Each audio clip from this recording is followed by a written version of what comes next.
Hola, admito que el título de este episodio para muchos puede sonar muy fuerte, y ciertamente lo es. Si llamó tu atención, puede que haya sido por alguna de las siguientes razones. La primera, porque puede ser que tengas un interés genuino por escuchar y aprender sobre el tema, o porque quizá te sientas identificado. Aunque otra razón pudiera ser por preocupación, quizá por simple curiosidad o quizá por morbo. Quiero decirte que cualquiera que haya sido la razón por la que decidiste escuchar este episodio, te agradezco que lo hagas. Y sobre todo si lo escuchas hasta el final. Porque es importante que como sociedad nos abramos cada vez más a ello. Sé perfectamente que para muchas personas ese tema sigue siendo un tabú, al igual que hablar sobre sexualidad, sobre el duelo y sobre la muerte. Sin embargo, considero que justamente el no hablar sobre ello, en lugar de ayudarnos, nos perjudica. Pienso que el no hacerlo y por el contrario seguir guardándonoslo, callándolo o como decimos vulgarmente, tragándonoslo. El reprimir todo esto, lo único que provoca es mayor conflicto interno, mayor confusión, mucho miedo y por lo tanto caos en nuestra vida y en nuestras relaciones. Cuando no compartimos lo que sentimos, lo que pensamos, cuando nos encerramos en nuestra burbuja, nos bloqueamos emocionalmente y energéticamente. Y con ello surgen creencias que nos victimizan y nos hacen creer que somos los únicos en todo el mundo que nos sentimos de esa manera. Creemos que nadie más a nuestro alrededor ha pasado por alguna experiencia similar y eso empeora las cosas. Cuando por estadística, sorprendentemente, son muchas las personas que al menos alguna vez en su vida han transitado por experiencias bastante dolorosas e intensas, ya sea a nivel físico o a nivel emocional, que las ha llevado a caer en crisis muy severas, a tener ataques de pánico, a desarrollar psicosis, esquizofrenia, paranoia y un sinfín de estados mentales que las han llevado a pensar que la solución es mejor ya no estar aquí. A raíz de eso, algunas personas se atreven a compartir su sentir, a buscar ayuda psicológica o espiritual y aprenden algunas herramientas que les sirvan para poder superar sus crisis. Pero por el contrario, hay personas que no se atreven a compartirlo, a pedir ayuda, ya sea por miedo al qué dirán, por vergüenza, por una sensación de culpa o simplemente porque se les dificulte confiar. Y obviamente, al no recibir ayuda de ningún tipo, su situación termina mal. Quisiera dejar en claro, como ya lo he hecho antes, que no soy psicóloga y que lo que voy a compartir en este episodio es la suma de todo lo que he aprendido con el paso del tiempo por diferentes medios, tanto por información que he leído y escuchado a través de conferencias, podcasts, etcétera, por parte de diversos psicólogos, psiquiatras y especialistas en el tema. Pero también gracias a lo que he aprendido en algunas formaciones que he realizado relacionadas con lo que es el trauma y las consecuencias que debido a esto se puede llegar a tener a lo largo de la vida, derivadas de cargar con un alto nivel de estrés postraumático y no haberlo atendido. Pero por encima de todo eso, me gustaría recordarle a mi audiencia que todo lo que comparto en este podcast no solo es teoría. En cada episodio intento compartir, por decisión personal, situaciones de mi propia experiencia de vida, con la plena intención de ayudar a quienes se puedan llegar a sentir identificados, precisamente para que no piensen que son los únicos que transitan por experiencias difíciles y para que entiendan que existen diferentes caminos y que cada uno de ellos está lleno de mucho aprendizaje. Pero para poder realmente integrar dicho aprendizaje, hay que estar dispuesto, hay que aprender a conocerse a uno mismo, hay que atreverse a reconocer que si bien somos luz, estamos transitando una experiencia terrenal en dualidad y que para poder hacernos plenamente conscientes de nuestra luz, tenemos que sí o sí aprender primero a ver nuestra oscuridad, porque ambas son parte de esta experiencia humana. Y me atrevería a decir, desde mi propia experiencia, que en la oscuridad es en donde suele haber más aprendizaje, en la sombra. Es ahí, en la gran noche oscura del alma, en donde al menos yo he podido aprender lo que jamás me llegué a imaginar de mí misma, de mi mente, de mis emociones, de mi comportamiento, de mis creencias, de mi clan familiar. Y es lo que a partir de ahora quiero compartir no solo a través de este podcast. Así que hoy quiero compartir al menos un poco sobre este tema tan importante que es el suicidio.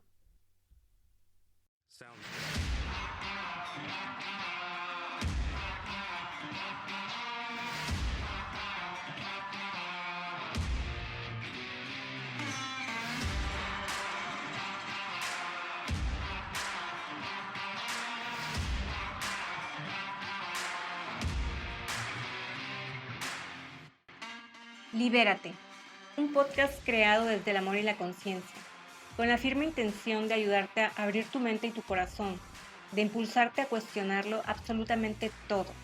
¿Por qué piensas lo que piensas? ¿Por qué sientes lo que sientes? ¿Por qué dices lo que dices? ¿Y por qué actúas en base a todo ello, creyendo que tu verdad es la única verdad que existe?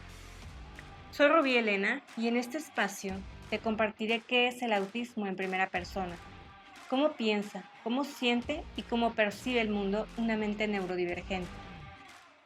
Te compartiré parte de mi historia personal, cómo fue que a mis 38 años, tras una intensa búsqueda interior, me enteré que soy autista grado 1, o lo que antes se conocía como síndrome de Asperger. ¿Cómo ha sido mi proceso de autoconocimiento? ¿Cómo he cambiado la percepción que tenía de mí misma, aprendiendo a ver mi hipersensibilidad como un don? ¿Cuáles han sido las diferentes herramientas que me han ayudado a reconocer y aceptar lo que soy, a perdonar y sanar tantos errores a lo largo de mi vida, a entender que no podemos cambiar al mundo, pero sí podemos cambiar la manera en que lo percibimos? ¿Por qué considero que es extremadamente importante que aprendamos más acerca de la neurodiversidad y lo que es la verdadera inclusión, no solo como el simple acto de incluir, sino de aprender a convivir con nuestras diferencias? Libérate del miedo al que dirán, a ser rechazado o abandonado, del miedo a no ser suficiente. Aprende a reconocer tus emociones, a sentirlas y a transformarlas. Libérate de tus creencias, de tus patrones limitantes, del miedo a brillar y todo aquello que te impide ver lo que realmente eres. Y lo más importante, confía, déjate guiar por tu intuición, por tu corazón. Escucha el llamado de tu alma. Permítete ser lo que viniste a ser en esta vida.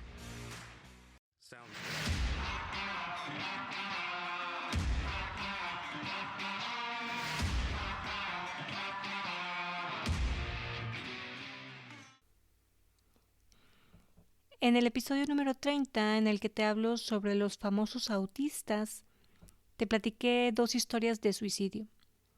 La del actor Robin Williams y la de la actriz y cantante Marilyn Monroe.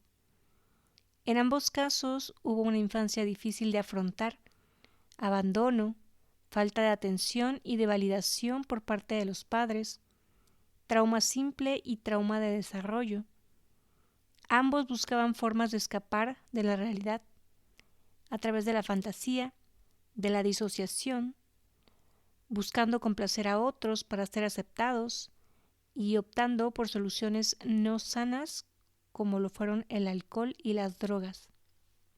A veces puede resultar increíble enterarse de cómo personas que son famosas, que aparentemente logran el éxito a nivel profesional y tienen cierta abundancia económica, además del reconocimiento por parte de la sociedad, aún con todo y eso se llegan a sentir tan solas, tan perdidas en la vida, no sintiéndose lo suficientemente amadas y validadas, con tanto dolor emocional y sin la confianza a veces para externarlo con nadie más y pedir ayuda.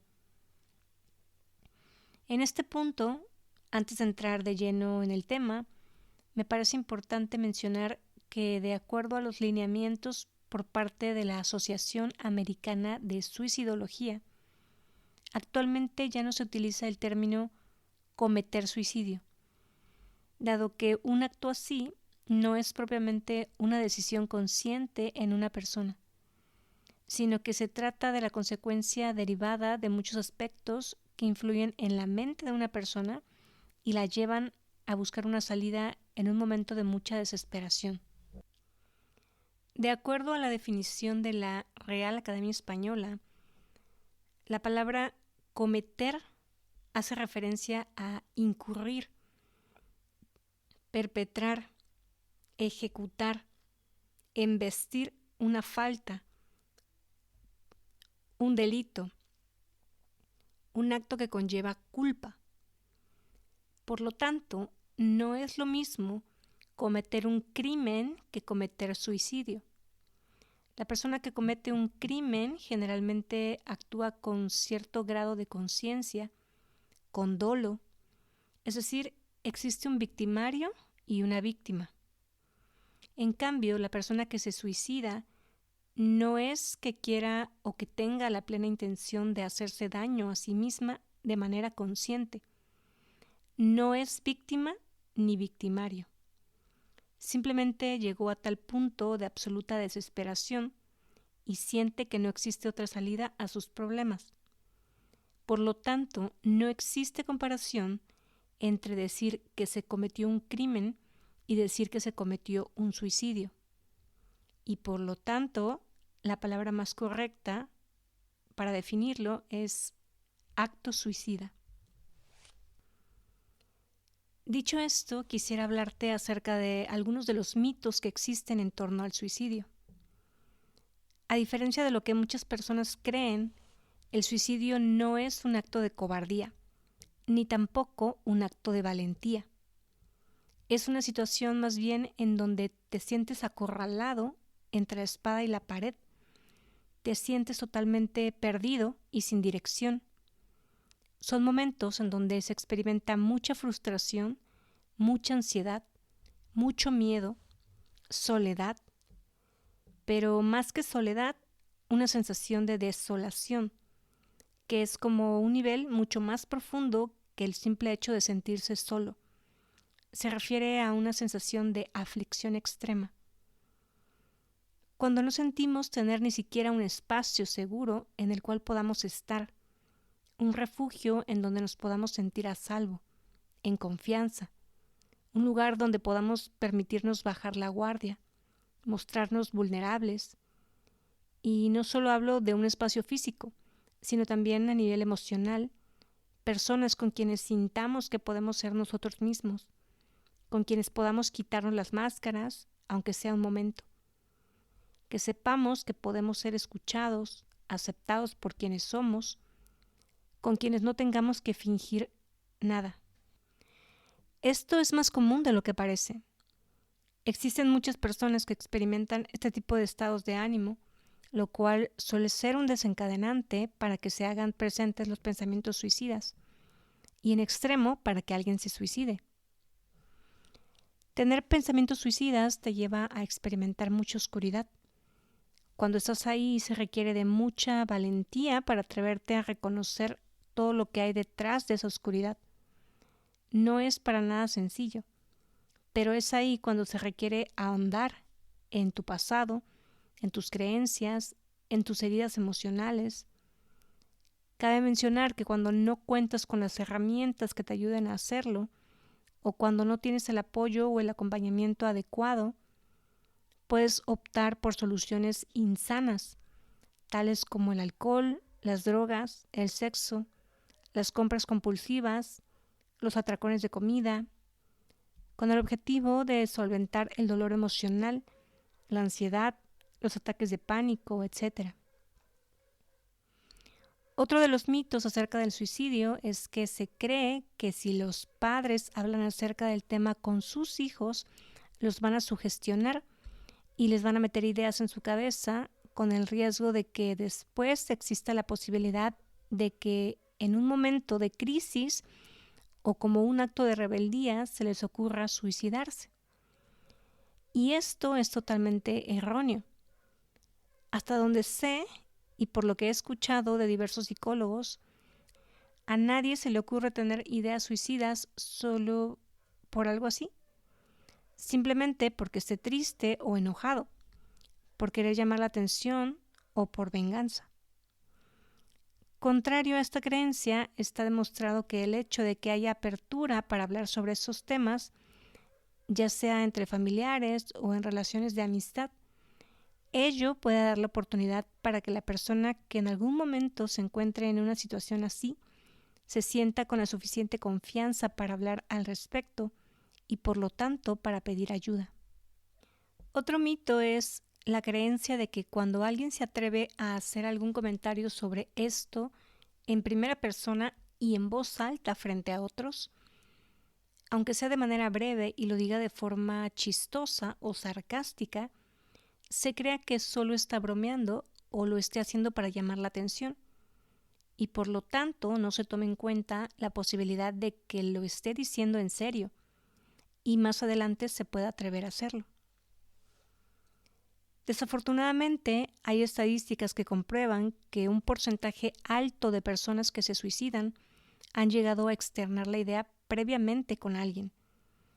Por lo tanto, como dice el dicho, no hay que echar en saco roto cuando alguien mencione algo así. Hay que aprender a escuchar y a observar para detectar si existe la posibilidad de que lo esté diciendo en serio. Ahora bien, ya queda claro que los pensamientos suicidas se hacen presentes cuando una persona experimenta mucho dolor emocional y cuando existe en ella una gran desesperación por no saber qué hacer al respecto. Sin embargo, me gustaría ahondar un poco con respecto al por qué muchas personas piensan que el hecho de quitarse la vida puede ser la solución a sus problemas o que es la única opción que tienen para acabar con su sufrimiento. Bueno, esta respuesta la escuché del psicólogo y psiquiatra argentino Alan Di Sabia y siendo sincera resueno mucho con su manera de pensar. Y es que muchas personas que fuimos educadas bajo creencias religiosas como la católica y la cristiana y crecimos escuchando cosas como por ejemplo cuando alguien fallece se suele decir frases tales como que descanse en paz. De hecho, esa frase la escriben en algunas lápidas. Aquí yace fulanito de tal, descanse en paz. También cuando se sabe que alguien tenía una enfermedad la cual le provocaba muchos malestares físicos, mucho dolor, y tras su muerte se suele decir o creer que la persona en cuestión muy seguramente ya dejó de sufrir. Y esas interpretaciones que la gente suele hacer puede dar cabida a que algunas personas crean que al morirse ya van a poder estar en paz, libres de dolor y sufrimiento. Y desafortunadamente eso es algo que al menos hasta ahora pues no está científicamente comprobado. Nadie ha regresado de la muerte a decir que sí descansó en paz. Otro dato que me parece importante compartir para poder entender qué es lo que da pie a que surjan ideas suicidas en una persona es con respecto a las emociones o los estados de ánimo básicos presentes en una persona y que pueden provocar que exista un riesgo de tal magnitud. Esta opinión la escuché del psicólogo Edgardo Flores durante una entrevista en el podcast El Hombre de Hoy. Cuando una persona siente culpa cuando se siente insuficiente, incapaz, en desesperación, en desesperanza, en soledad, cuando se siente triste o más aún deprimido, frustrado enormemente, decepcionado, harto, con rabia o ira, cuando se siente un fracasado o se percibe, como fracasado, cuando siente mucha vergüenza y, por supuesto, cuando presenta niveles altos de ansiedad. Por lo tanto, si tenemos en cuenta que toda esta gama de emociones y estados de ánimo pueden ser experimentados de manera aislada o de manera conjunta en cualquier persona, por lógica, eso nos da la posibilidad de que cualquier persona pueda pasar por una situación así en algún momento de su vida.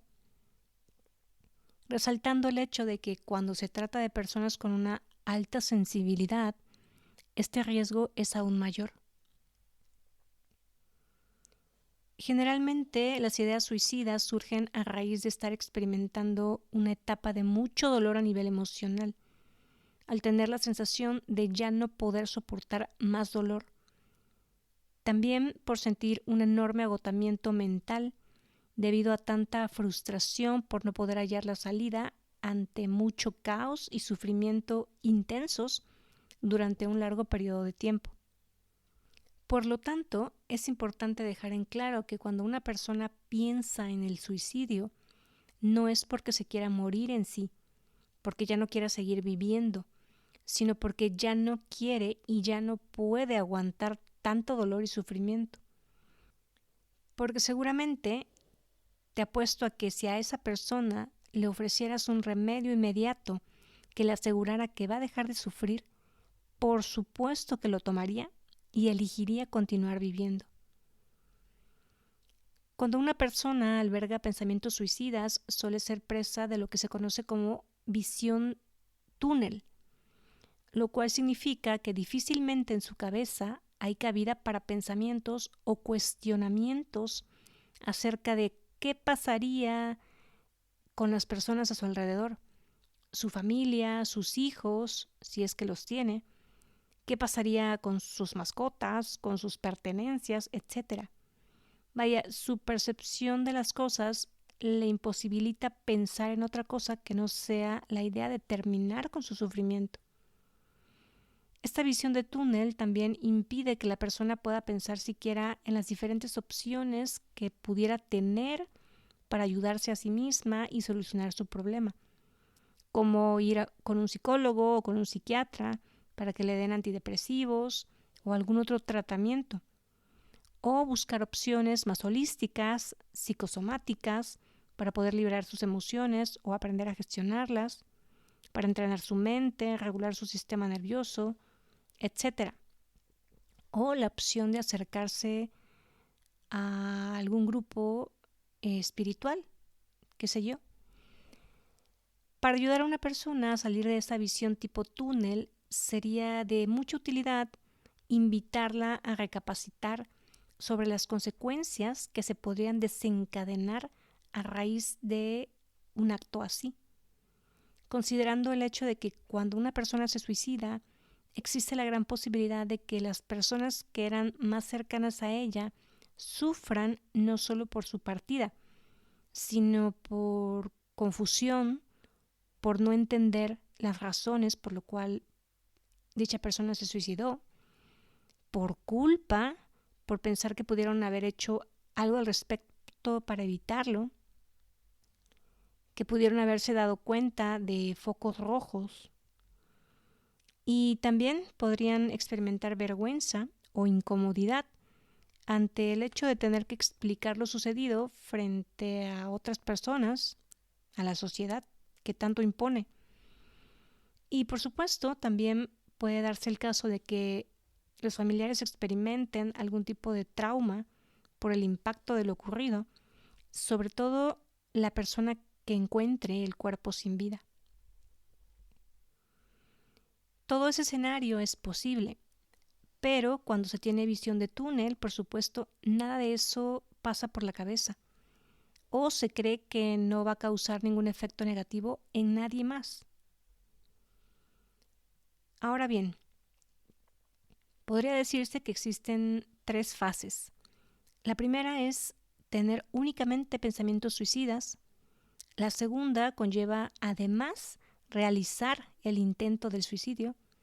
Y la tercera es claramente el suicidio.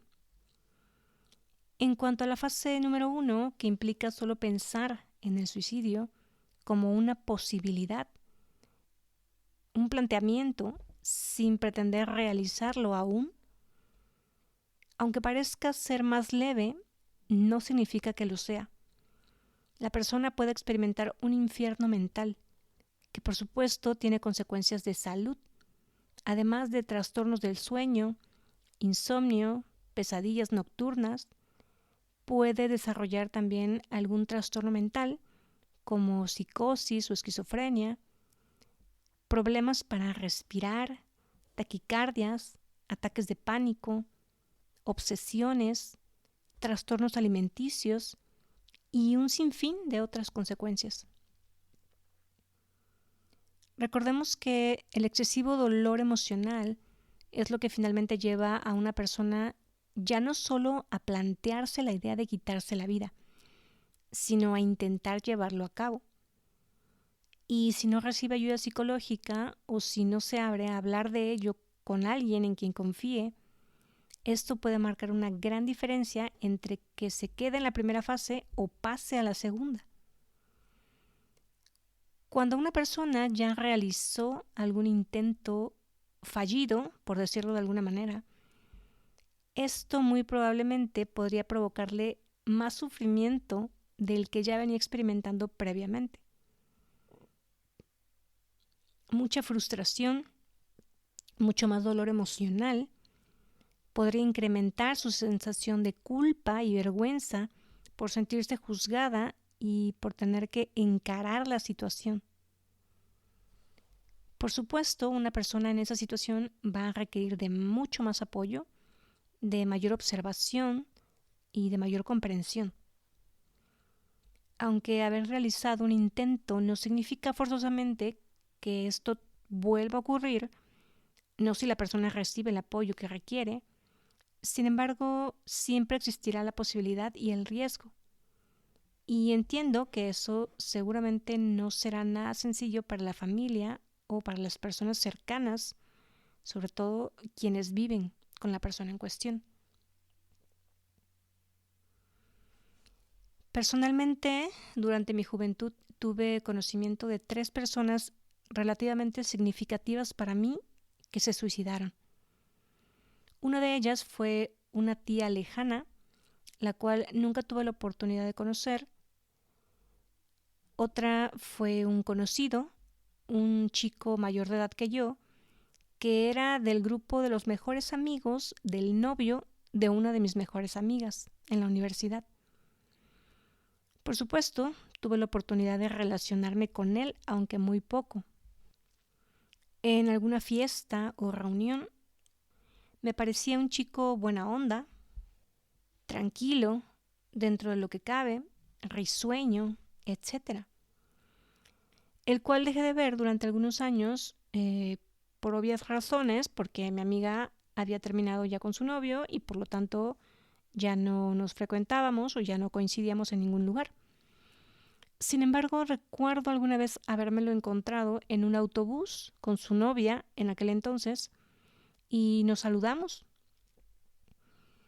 Pocos años después me enteré por mi amiga que este chico se había suicidado. Y la verdad sentí como un impacto, mi cerebro entró en confusión porque recordaba su imagen, su personalidad, o al menos lo que aparentaba ante los demás, y jamás me hubiera imaginado algo así de él. Y es que realmente no sabemos lo que están viviendo otras personas en soledad, porque existen las máscaras de por medio.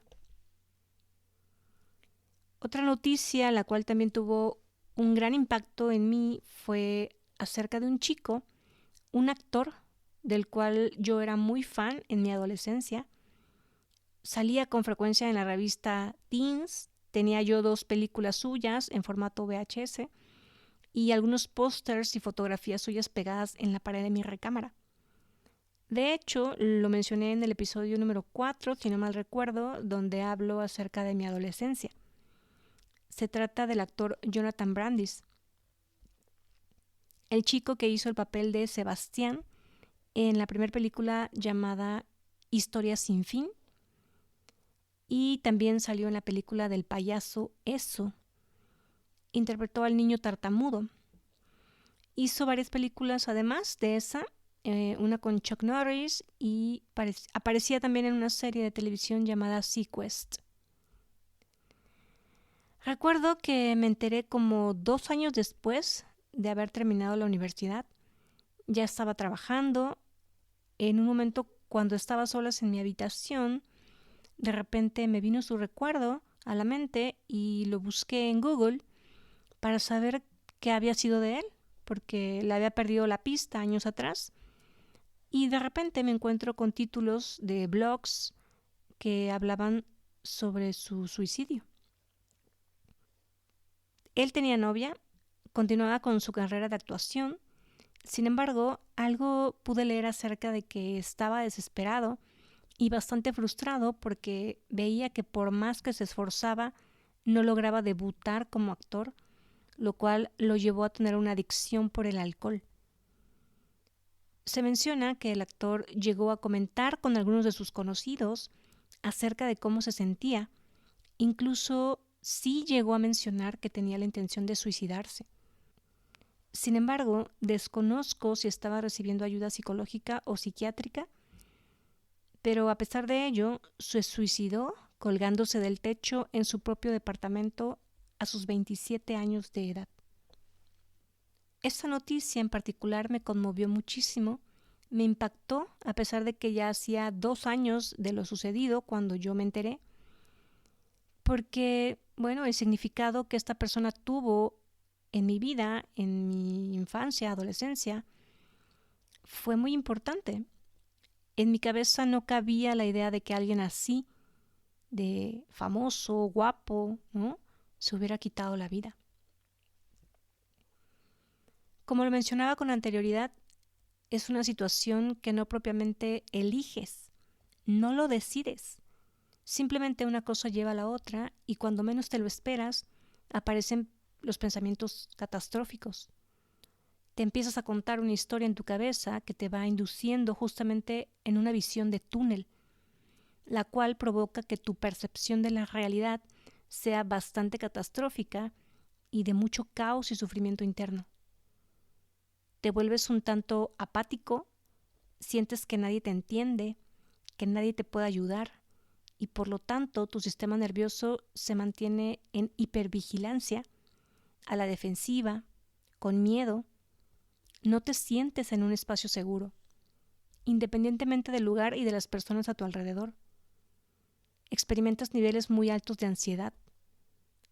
A veces se hacen presentes algunos ataques de pánico, taquicardias, insomnio, pesadillas nocturnas. Te puedes llegar a disociar con mucha mayor facilidad, a despersonalizar. También puedes presentar rasgos de psicosis o esquizofrenia, algunas experiencias intensas con otras dimensiones, por así decirlo, debido a que el nivel de vibración de tu campo energético es muy bajo. En fin, para cada persona puede ser distinta la experiencia. Va a depender principalmente de todo lo que hay en la mente subconsciente e inconsciente de la persona, sus traumas, etc. En 2 etapas de mi vida experimenté pensamientos suicidas, precisamente en momentos de mucha desesperación y excesivo dolor emocional. Sin embargo, no tuve ningún tipo de apoyo. Yo, al igual que muchos, crecí con la creencia de que ir al psicólogo era para gente trastornada mentalmente o que estuviera pasando por temas realmente difíciles, aparentemente vistos desde el punto de vista de la sociedad, como un divorcio o la muerte catastrófica de alguien cercano un abuso sexual o violación, experiencias traumáticas como un secuestro, una tortura, violencia de pareja, etc. Por lo tanto, y teniendo visión de túnel, jamás se me ocurrió la idea de acudir a psicoterapia. Bueno, sí, en una ocasión, sin embargo, solo fui a una primera sesión, pero no me pareció cosa del otro mundo. Mi ego y mi orgullo, admito que me hicieron creer que no lo necesitaba. Además de que inconscientemente, como el terapeuta era hombre, varón, creo que en esa ocasión no me sentí muy a gusto como para mostrar mi vulnerabilidad. Y es que ni siquiera sabía indagar en mis pensamientos, ni en mis emociones. Mi nivel de alexitimia era bastante alto. No sabía ni cómo ni por dónde empezar a expresar lo que sea que estaba sintiendo y pensando.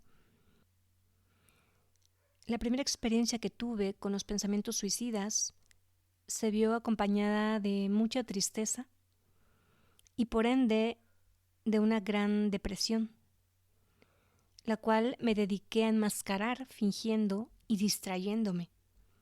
Por lo tanto, mi familia ni siquiera se enteró.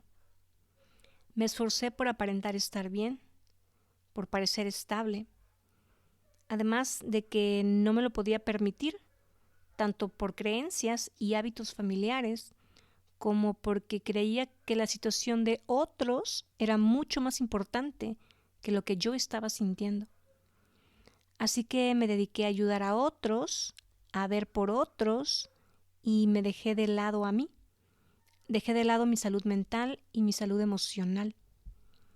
Aunque sí se vio reflejado todo eso en mi salud física, con problemas fuertes de alergia, alergia en la piel, alergias respiratorias, problemas digestivos severos que me llevaron a tener anorexia y desnutrición, entre otras cosas.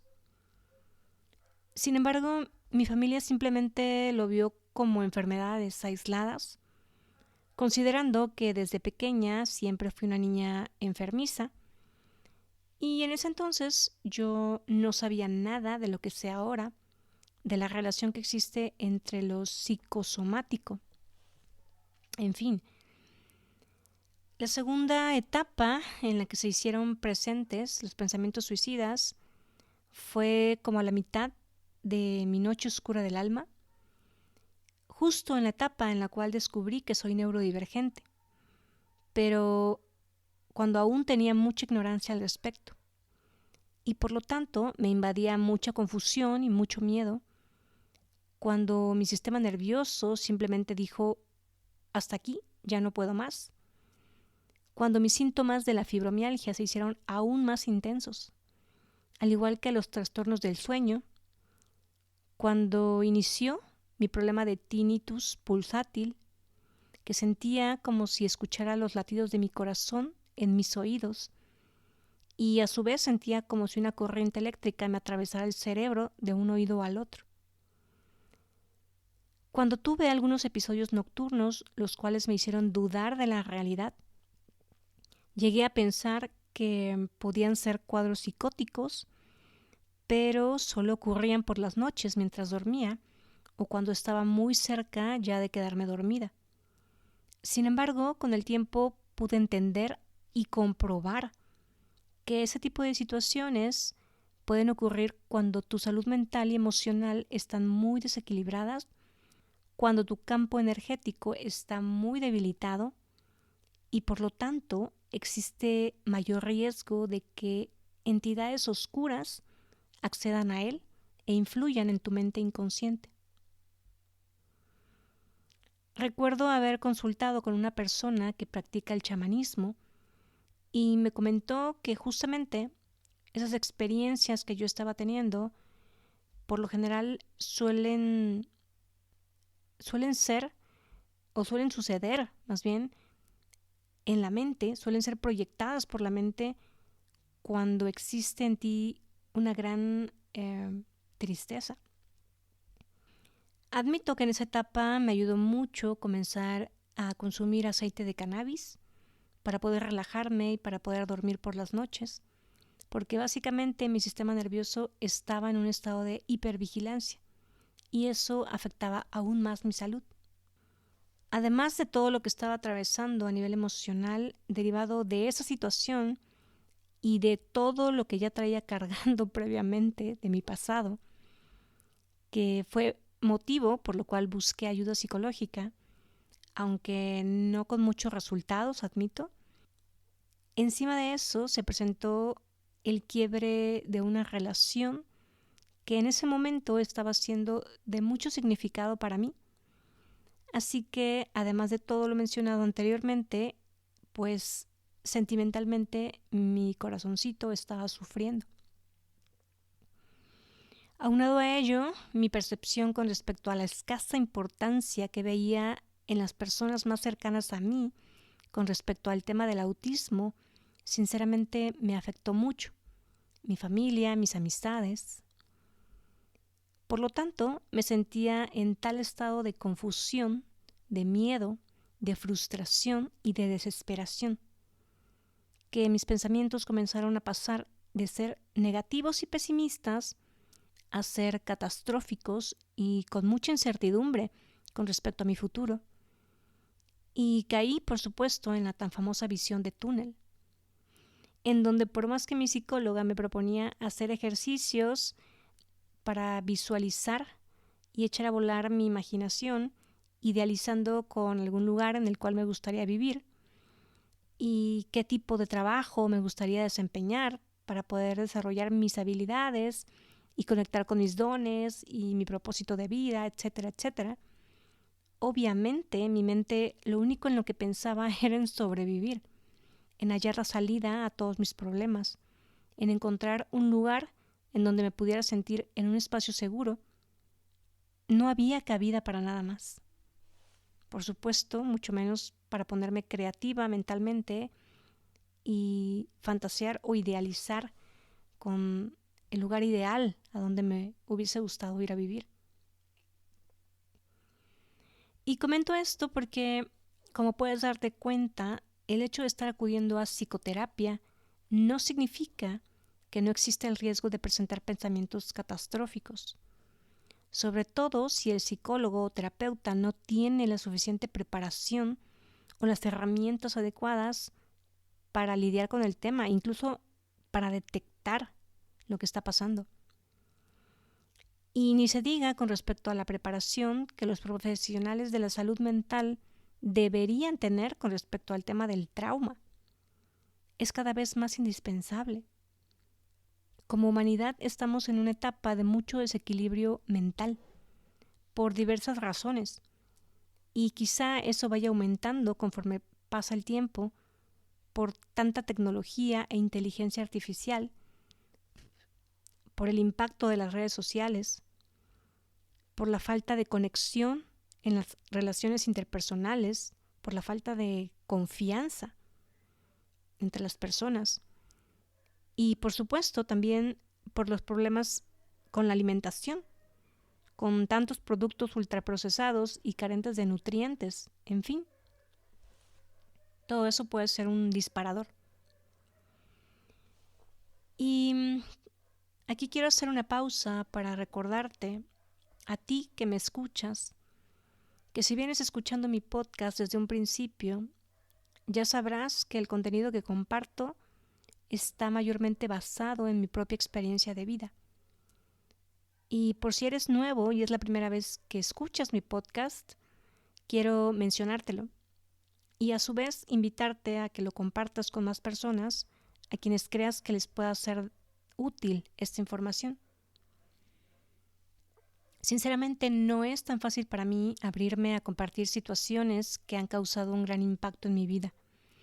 He reflexionado acerca de ello más de una vez, sin embargo sigo eligiendo hacerlo por todo lo que veo que sucede en el mundo, porque toda la violencia que estamos viviendo afuera es la consecuencia de una sociedad enferma que está sumergida en el dolor y en el odio, en el trauma, en el ensimismamiento por lo mismo, carente de empatía y de sensibilidad hacia los demás.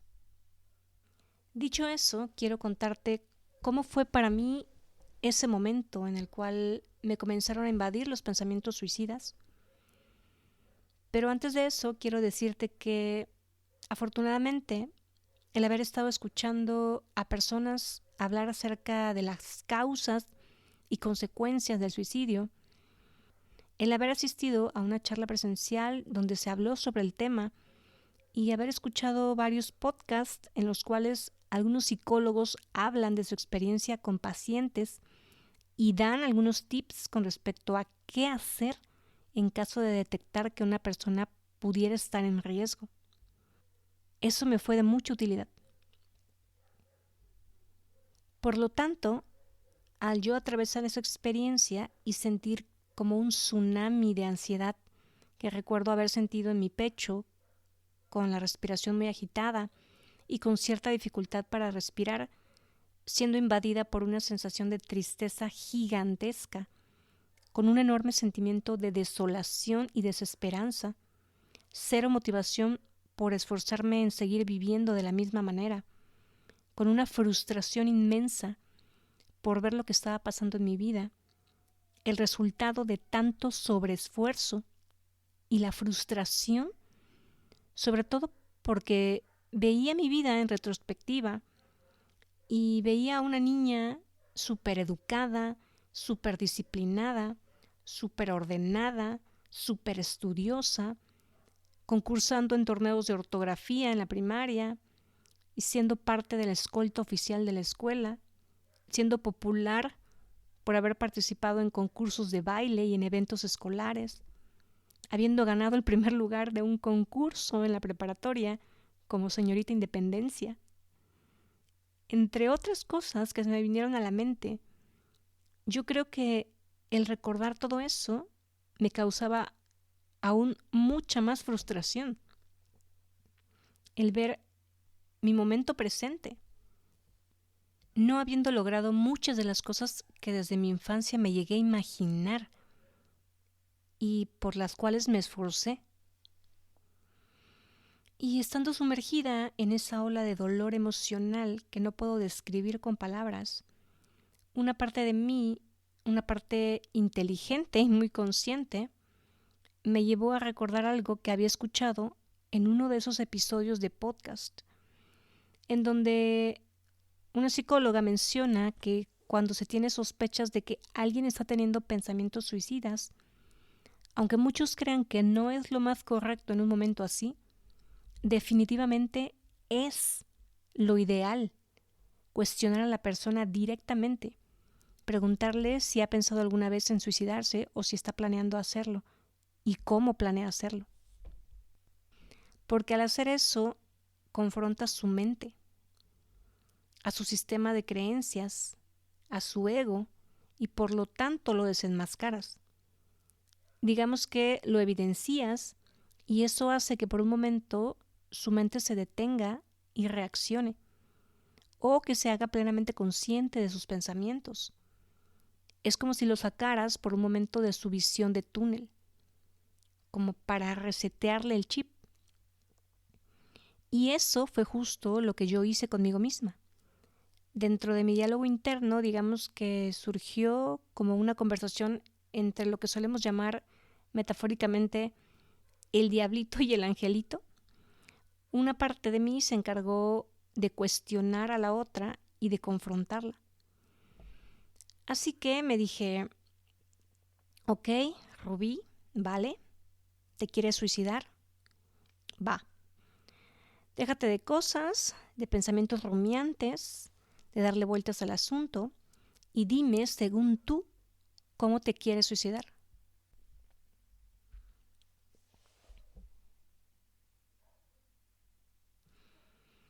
Y entonces mi mente comenzó a pensar en posibilidades.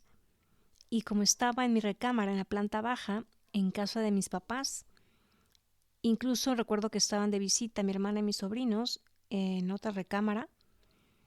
Primero, para no tener que salir de mi recámara, pensé, y pues no tenía ningún objeto punzocortante en mi recámara, así que obviamente tendría que subir a buscar un cuchillo a la cocina que quedaba en la planta alta. Pero el simple hecho de pensar en lo doloroso que sería cortarme las muñecas, ya que soy hipersensible y mi umbral de dolor es elevadísimo, pues no fue opción. No soy capaz de infligirme dolor físico yo misma, eso está clarísimo.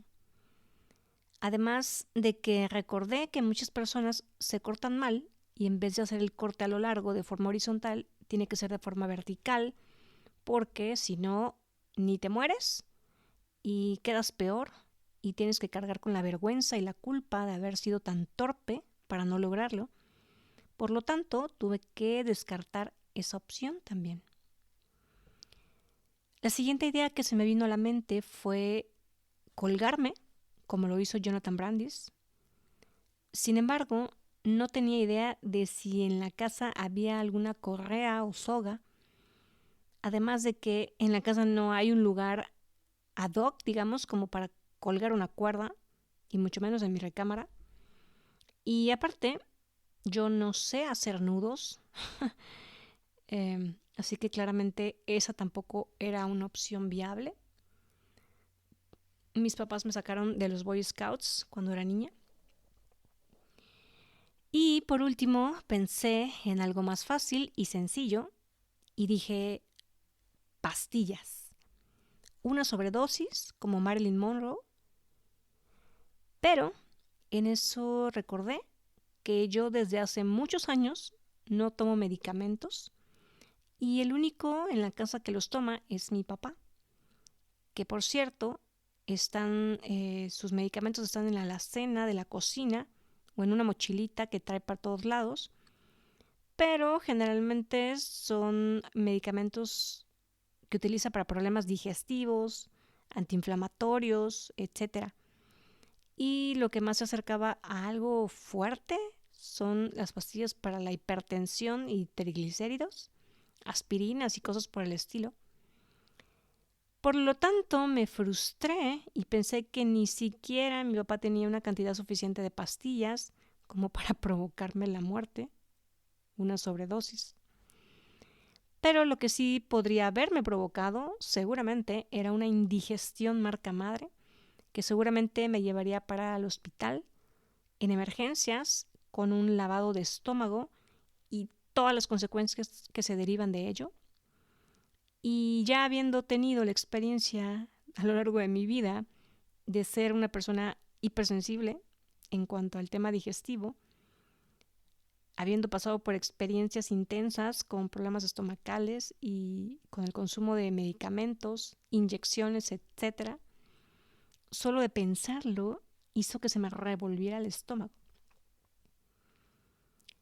Por lo tanto, llegué al punto en el cual yo misma tomé conciencia de lo que estaba pasando en mi cabeza, de ese diálogo interior tan confrontador, y de repente volteé a ver el reloj de pared y vi que eran las 3 de la mañana y dije, ¿qué estoy haciendo? Ya no me sientan para nada bien los desvelos. De por sí, con la fatiga crónica y una noche de mal sueño, me va a ir peor. Así que ya mejor me dejo de madres y me acuesto a dormir. Que ni voy a terminar haciendo nada porque no logro ver ninguna posibilidad que esté a mi alcance en este momento para hacerlo, para suicidarme. Y la verdad es que lo pensé, dije, esto está muy complicado. Y la verdad, me dio hueva. Y yo misma, pues como que me autorregañé, algo así. Y por lo tanto eso fue lo que hice.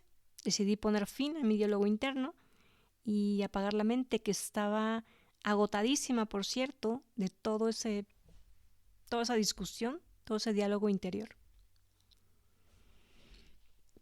Y bueno, esa fue mi historia, mi segunda experiencia. Quería desmenuzarla un poco, compartírtela. Por supuesto, cada persona tiene una historia diferente y sé que probablemente puedes pensar que mi situación estuvo muy fácil y muy chistosa, porque así lo estoy contando. Y también lo he pensado. Sin embargo, creo que, bueno, puedo decirte que en ese momento, créeme, que para nada fue algo chistoso. Creo que si suelto esa idea de que mi situación fue muy X, muy fácil, a diferencia de la situación que tienen otras personas, y si me enfoco en darme cuenta mejor del gran entrenamiento mental que yo llevaba hasta ese momento, porque así fue, muy probablemente pienso que eso fue lo que realmente hizo que pudiera ser una pausa en mi cabeza, detenerme por un momento para darme cuenta de lo que estaba ocurriendo, de ese diálogo tan intenso que estaba yo teniendo, para que pudiera así manejar mis pensamientos de la forma más asertiva posible en ese momento, ya que ciertamente el hecho de que no tuviera a la mano nada de lo que se me ocurrió para llevar a cabo el acto y el hecho de que en la casa hubiera más personas en ese momento, aunque hubiesen estado durmiendo, eso también fue una barrera para que yo no tuviera la opción, o para mí en mi cabeza no fuera viable salirme de mi recámara a buscar todas esas cosas en las cuales pensé y, y para no hacer ruido. Pero creo definitivamente que si el contexto hubiera sido diferente, pude haberla pasado peor. Incluso pude haber tenido algún ataque de pánico, no sé, un ataque cardíaco, una trombosis o haber desarrollado esquizofrenia psicótica, qué sé yo.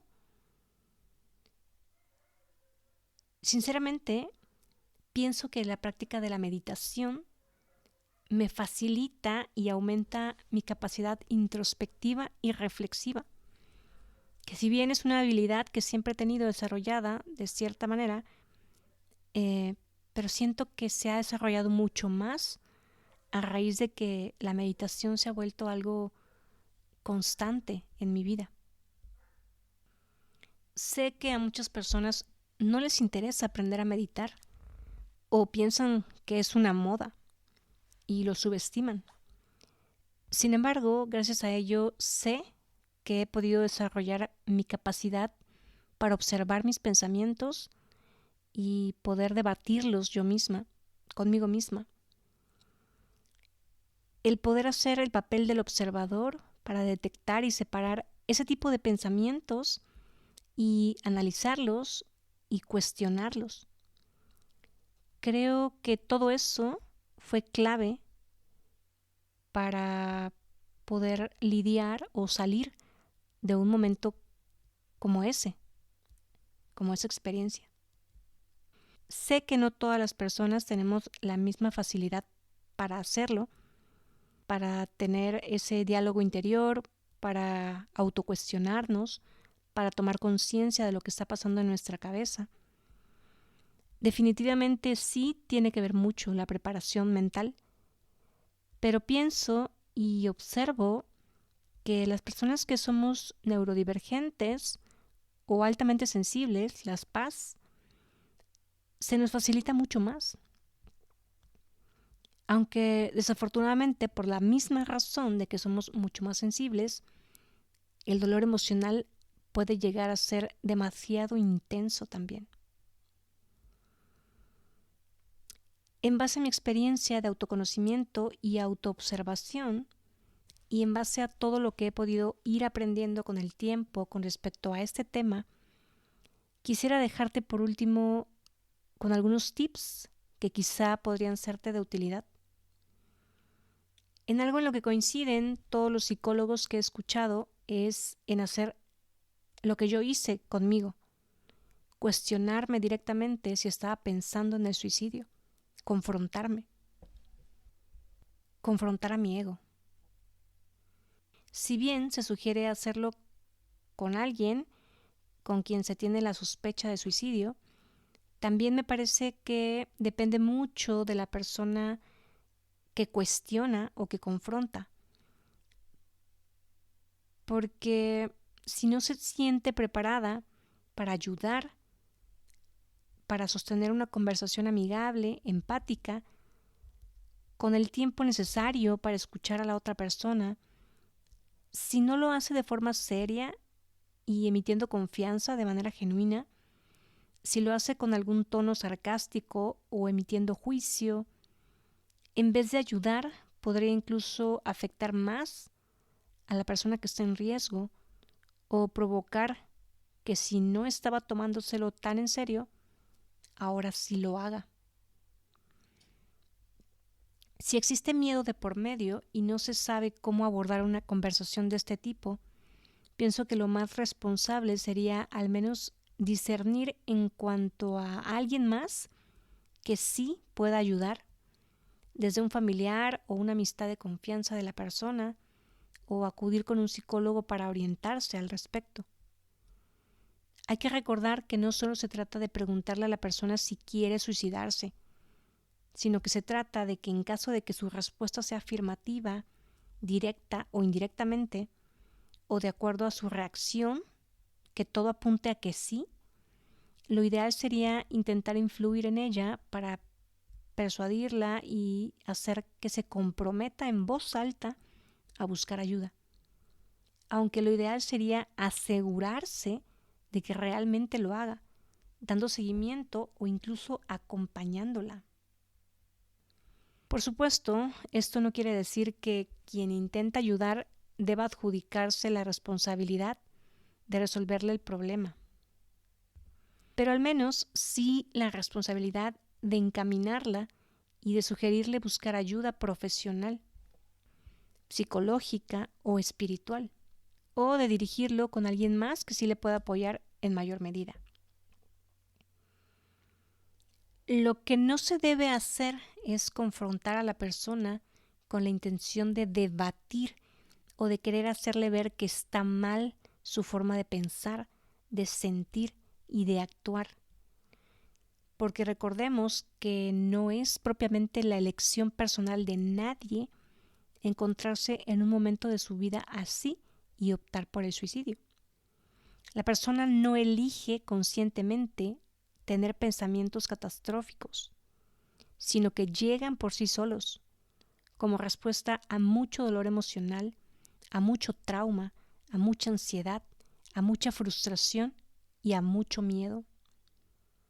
Lo peor que se puede hacer también es decirle a esa persona que está exagerando o que solo quiere llamar la atención, o hacerle comentarios que invaliden la situación por la que está atravesando, como por ejemplo la tan trillada frase que mucha gente utiliza hasta para decírsela a los niños, decirle que no es para tanto su situación, que hay muchas más personas que están en peores condiciones.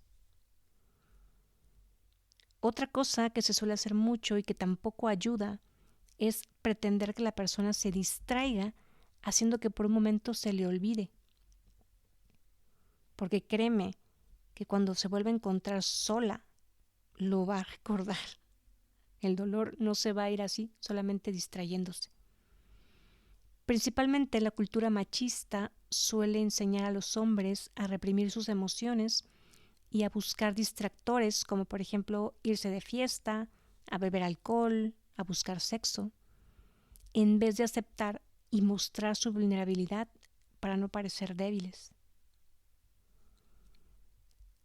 Siempre, siempre, siempre es importante validar la experiencia de las personas.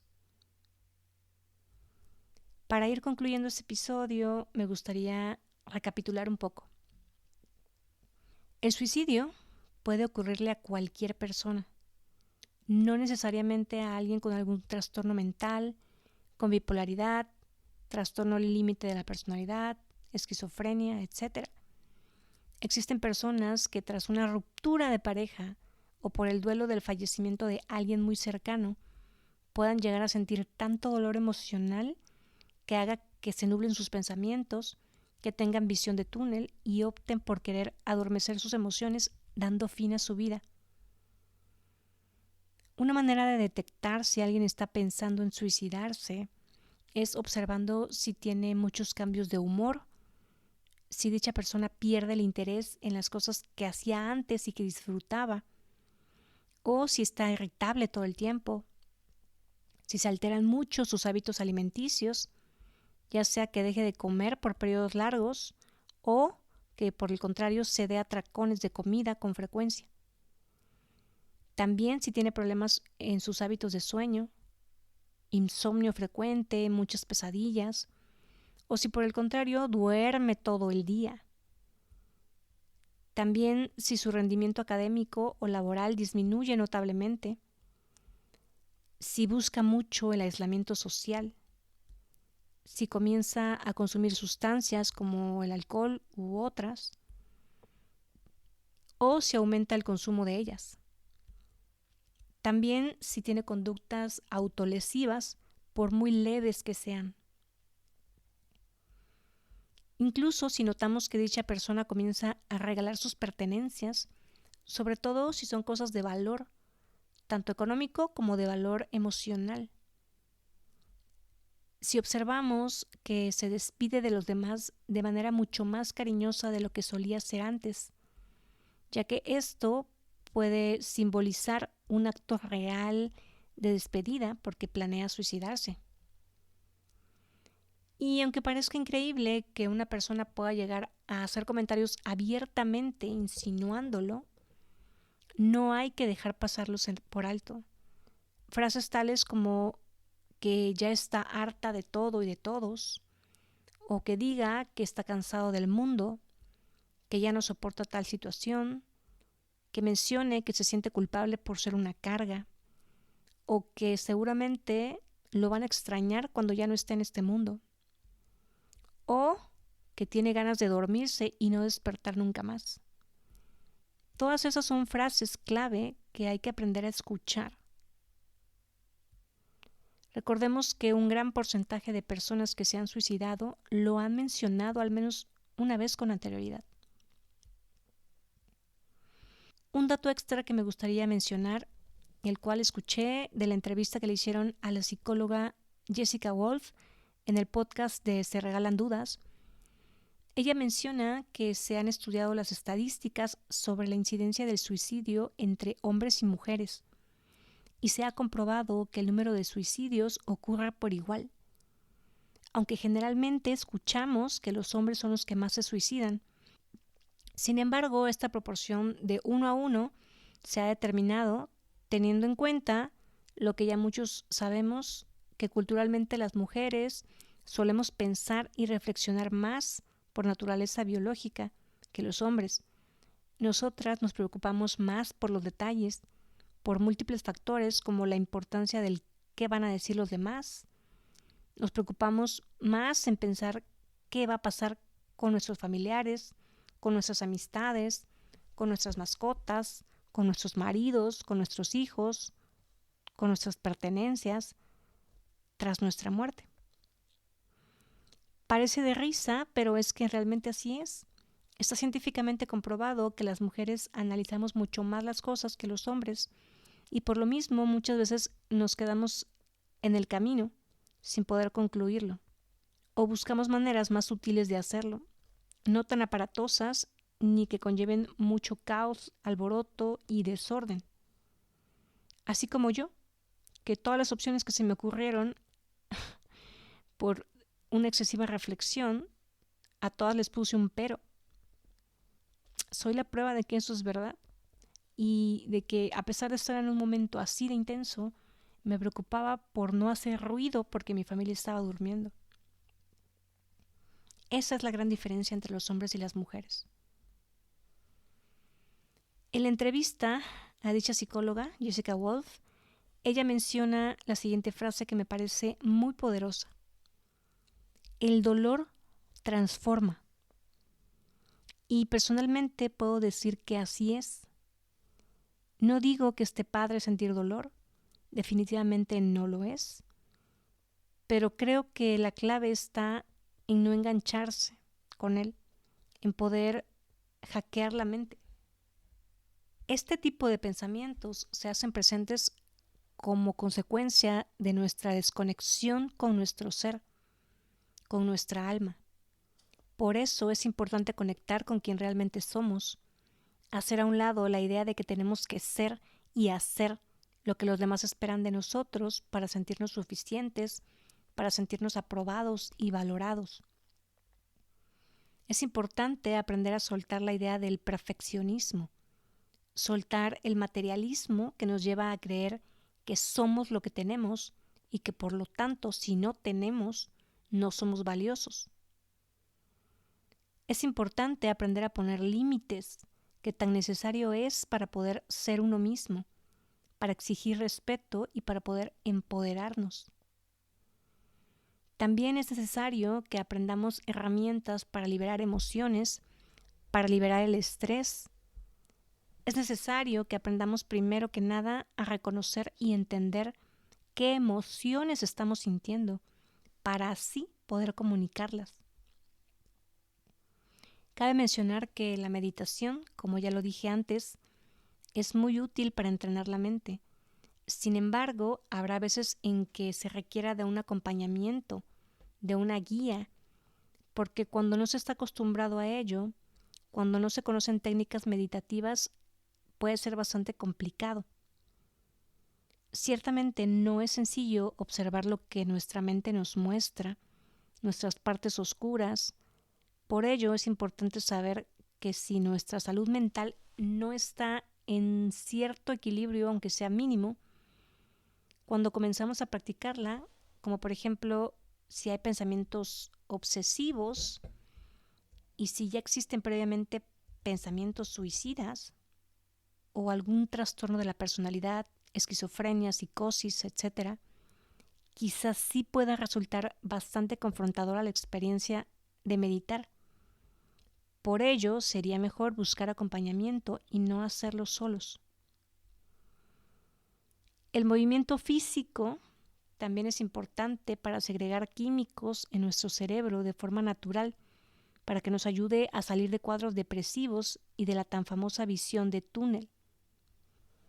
Para ello es importante el autoconocimiento nuevamente, para poder saber qué tipo de actividad o ejercicio le viene bien a nuestro cuerpo y no hacer algo solo por hacerlo o por seguir el consejo de otros, y que dicha experiencia después nos genere más estrés y frustración, y eso, en vez de ayudar, pueda empeorar las cosas. Se trata de hacer actividades que nos agraden, que nos hagan sentir placer, que nos hagan sentir vivos. También conectar con la naturaleza, eso sí o sí siempre es medicina para el alma, para la mente, para las emociones, para el cuerpo, para la energía, para todo. Dejemos a un lado el tabú acerca del suicidio, el tabú acerca de la sexualidad, el tabú acerca del duelo, el tabú acerca del trauma, por favor. Abrámonos a hablar sobre estos temas, pero sobre todo busquemos aprender acerca de estos temas, porque no solo se trata de hablar por hablar desde la ignorancia y desde el juicio, lo cual en vez de ayudar puede afectar más. La palabra es poderosa, tanto para hacer el bien como para hacer el mal, así que seamos cuidadosos con respecto a lo que decimos y cómo lo decimos. Podemos salvarle la vida a alguien con nuestros comentarios, o contrariamente podemos provocar o contribuir a que ocurra una tragedia. Y bueno, tal como lo prometí al inicio de este podcast, quiero mencionarte un par de episodios de diferentes podcasts sobre salud mental, en los cuales me basé para compartir toda esta información y que en su momento me ayudaron para entenderla, para entenderme y para ayudarme a mí misma.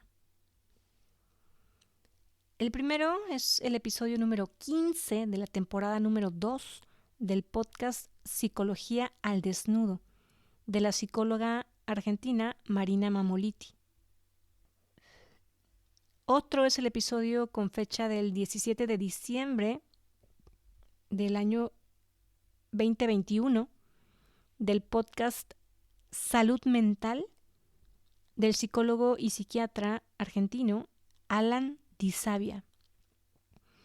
El episodio al que me refiero lleva el nombre de Cómo ayudar a alguien querido en su peor momento. Otro es el episodio número 149 del podcast Se Regalan Dudas, que es la entrevista a la psicóloga Jessica Wolf. Otro episodio es el podcast de Ricardo Rivera, El hombre de hoy, con fecha del 10 de septiembre del año 2023, con el título ¿Qué hay detrás del suicidio? Es la entrevista al psicólogo Edgardo Flores. Además de esto, quisiera comentarte otros podcasts que también tienen contenido muy valioso sobre salud mental. Y son el podcast de Budismo en Zapatillas del psicólogo Lucas Casanova y Terapia para Llevar de la psicóloga Paola Abán. Y otro podcast que recomendé en el episodio anterior donde hablé acerca de la conducta alimentaria y que también me ha sido de mucha utilidad en todo mi proceso es el de la psicóloga Ana Arismendi. Su podcast se llama ¿De qué tiene hambre tu vida?